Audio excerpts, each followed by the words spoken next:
Assalamualaikum warahmatullahi wabarakatuh. Alhamdulillahi rabbil alamin. Wassalatu wassalamu ala ashrafil anbiya'i wal mursalin wa ala alihi wa sahbihi ajmain, amma ba'du. Segala puji bagi Allah yang telah melimpahkan beribu-ribu nikmat yang tiada terukur, yang terutama nikmat iman dan Islam serta nikmat sehat wal afiat. Salawat serta salam semoga tercurah dan terlimpahkan kepada Nabi Muhammad sallallahu alaihi wasallam beserta keluarganya, sahabatnya, dan kita selaku umatnya. Mudah-mudahan mendapatkan syafaat beliau di yaumil akhir nanti. Amin amin ya rabbal alamin. Doa dan harapan saya untuk para sahabat YouTube semua, semoga Allah memberikan umur panjang, sehat walafiat, rezeki yang melimpah, halal dan barokah. Amin amin ya rabbal alamin. Halo sahabat YouTube yang dirahmati Allah Subhanahu wa taala. Dalam video kali ini saya akan memberikan beberapa penjelasan atau penyebab ahli-ahli sedekah yang malah dilemparkan malaikat ke dalam neraka. Penyebab dilemparkannya oleh malaikat ke dalam neraka 5 ahli sedekah ini karena melakukan hal-hal atau kesalahan yang tidak disadari. Dengan melakukan hal-hal yang tanpa disadari, penyebab 5 ahli sedekah dilempar malaikat ke dalam neraka. Seperti diketahui, rezeki setiap manusia pada dasarnya sudah Allah berikan sesuai dengan kebutuhannya dan sudah ditetapkan jumlahnya. Ada yang cukup, ada yang kurang, ada yang pula yang Allah lebihkan. Semua itu semata-mata ujian keimanan.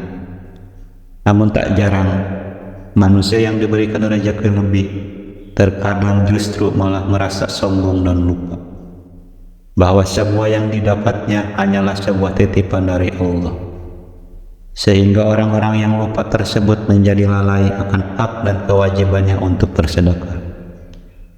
Perlu diketahui, meskipun banyak bersedekah, namun tidak mendapatkan pahala dari sedekah itu sendiri, karena ketidaktahuan fadilah bersedekah.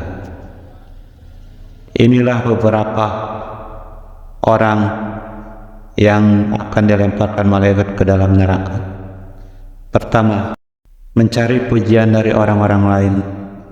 Hal ini masih banyak ditemukan pada masyarakat, yakni bersedekah dengan niat pamrih kepada orang lain. Sabda Rasulullah SAW, berikutnya yang diadili adalah orang yang diberi kelapangan rezeki dan berbagai macam harta benda, diperlihatkan kepadanya kenikmatan-kenikmatan yang telah diterimanya. Ia pun mengakuinya. Allah Subhanahu wa taala bertanya, "Apa yang telah engkau lakukan dengan nikmat-nikmat itu?"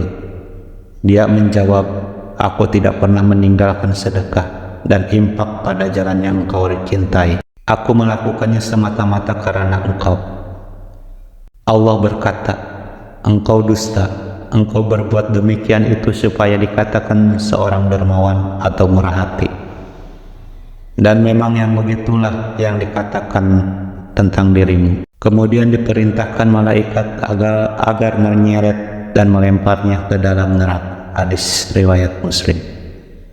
Dari hadis tersebut sudah jelas, orang-orang yang bersedekah hanya untuk mendapatkan pujian, bukan mencari ridho Allah Subhanahu wa taala, maka akan diseret dan dilempar malaikat ke dalam neraka. 2. Menunda sedekah. Nikmat sehat dan kelapangan rezeki merupakan salah satu nikmat yang sering dilalaikan. Dari nikmat sehat inilah manusia bisa mencari rezeki yang sudah disediakan Allah Subhanahu wa taala. Ketika manusia sudah mendapatkan rezeki, terkadang menunda atau bahkan lalai untuk bersedekah. Disadari atau tidak, rezeki yang diperoleh adalah hak dari orang-orang kurang mampu yang harus diberikan sedekahnya. Jika menunda sedekah yang akan diberikan, maka Allah juga akan menunda rezeki yang akan diberikan. atau bahkan kita akan diperingatkan dengan dicabutnya nikmat sehat untuk sementara. Diriwayatkan seseorang bertanya kepada Rasulullah SAW, sedekah apa yang paling afdal? Rasulullah SAW menjawab, engkau sedekah ketika masih dalam keadaan sehat lagi kaya, sangat ingin menjadi kaya dan khawatir miskin. Jangan kau tunda hingga ruh sudah sampai di kerongkongan baru berpesan untuk si fulan sekian dan untuk si fulan sekian, padahal harta itu sudah menjadi hak si fulan. Hadis riwayat Bukhari. Sangat dianjurkan bahwa untuk mengeluarkan sedekah di saat tubuh masih sehat dan kebutuhan sudah tercukupi. 3. Sedekah dari orang terdekat terlebih dahulu. Dalam surat Al-Baqarah ayat 215, Allah berfirman yang artinya, mereka bertanya tentang apa yang mereka nafkahi. Jawablah, apa saja harta yang kamu nafkahkan kepadanya diberikan kepada ibu bapak, kaum kerabat, anak-anak yatim, orang-orang miskin, dan orang-orang yang sedang dalam perjalanan. Dalam apa saja kebaikan yang kamu buat, maka sesungguhnya Allah Maha mengetahui.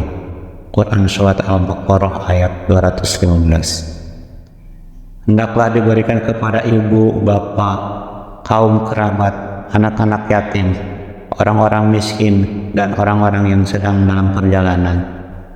Dan apa saja kebaikan yang kamu buat, maka sesungguhnya Allah Maha mengetahui. Dari keterangan ayat di atas, jelas bahwa tidak perlu jauh-jauh dan bingung untuk mencari siapa yang berhak untuk diberikan sedekah. Sedekah yang paling utama adalah kepada orang tua terlebih dahulu, lalu kemudian saudara atau kerabat, barulah selanjutnya bersedekah kepada anak yatim, orang miskin, dan orang yang sedang dalam perjalanan atau musafir, dan seterusnya. Sedekah kepada orang tua, kerabat, insya Allah mendapatkan pahala berlimpah, yakni pahala sedekah dan pahala silaturahmi. 4. Perhitungan dalam sedekah. Dalam bersedekah sebaiknya tidak berlebihan, namun juga tidak pelit atau kikir. Saat bersedekah tidak perlu dihitung-hitung, apalagi sampai merasakan hati. Bersedekahlah sesuai dengan kemampuan, tidak dipaksakan harus bersedekah dengan jumlah banyak apabila belum mampu. Sabda Rasulullah SAW, bersedekahlah kamu dan jangan dihitung-hitung, karena Allah akan menghitung-hitung pula pemberiannya kepadamu. Dan jangan kikir, karena Allah akan kikir pula kepadamu. Hadis riwayat Muslim. 5. Mengungkit sedekah. Salah satu keburukan orang-orang bersedekah adalah mengungkit kembali kebaikan sedekahnya, merasa berjasa atas pemberiannya yang dilakukan kepada orang lain. Jika suatu hari terjadi konflik dengan orang-orang yang pernah diberikan sedekah, maka pemberi sedekah akan mulai mengungkit-ungkit kembali kebaikannya, seolah-olah jika tidak karena bantuannya, maka orang yang diberikan sedekah tersebut tidak bisa apa. Sikap mengungkit-ungkit sedekah merupakan salah satu sikap yang dibenci oleh Allah Subhanahu wa Ta'ala, sebagaimana tersurat dalam surat Al-Baqarah ayat 264. Hai orang-orang yang beriman, janganlah kamu menghilangkan pahala sedekahmu dengan menyebut-nyebutnya dan menyakiti perasaan si penerimanya. Sangat tidak dianjurkan untuk mengungkit-ungkit sedekah yang sudah diberikan kepada orang lain. Dengan mengungkit-ungkit sedekah yang pernah diberikan akan membuat si penerima menjadi sakit hati dan akan terputusnya tali silaturahmi. Siapapun memutus tali silaturahmi pada sesama, Allah juga akan mempersulitnya dalam mendapatkan rezeki. Demikianlah penjelasan 5 ahli sedekah yang diseret dan dilempar malaikat ke dalam neraka.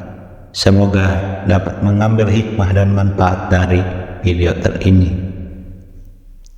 Wallahu a'lam bishawab. Wassalamualaikum warahmatullahi wabarakatuh.